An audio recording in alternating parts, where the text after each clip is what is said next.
So back in 2010, I woke up one morning and my breast was enlarged.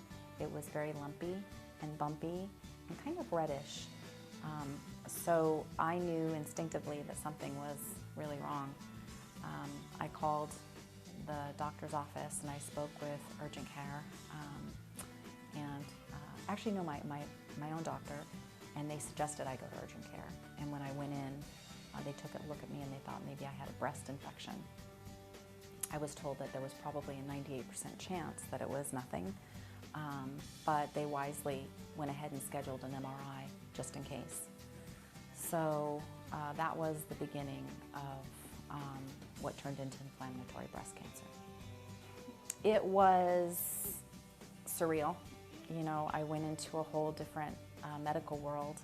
I had one primary doctor, and I ended up having, you know, a whole team of doctors after that point.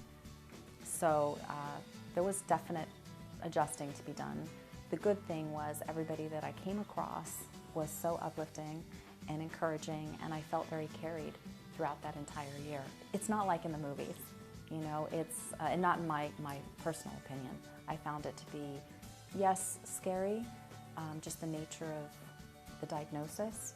The hardest thing is the mental hardship.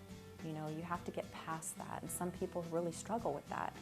One of the things that I did a lot was write. I'm not a professional writer, but it's my God-given talent.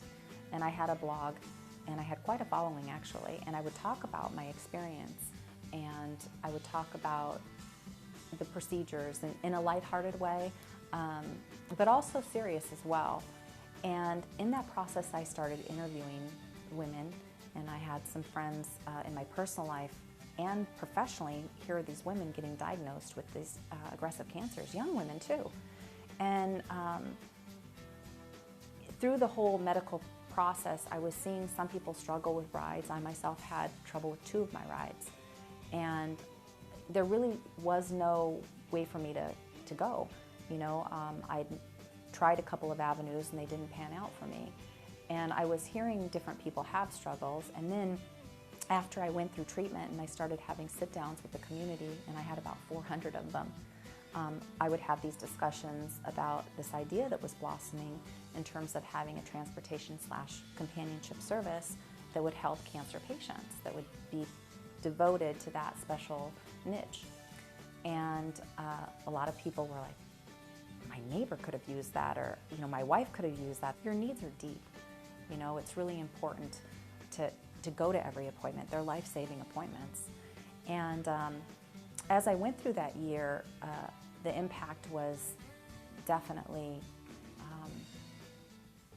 just hard-hitting, and I knew that I wanted to make a difference.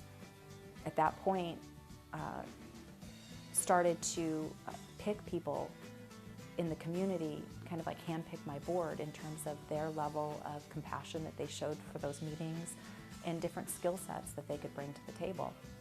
So we started having our meetings in 2012. Basically, it's a companionship type of program. I was talking about this idea, and people were coming up to me after my presentations and saying, when you have drivers, call me.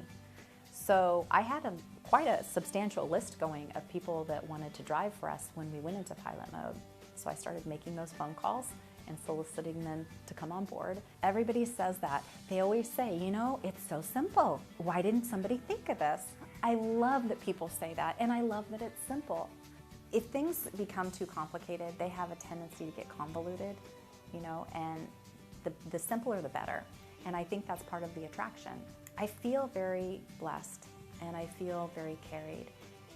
Our organization, the people involved, are the highest of caliber.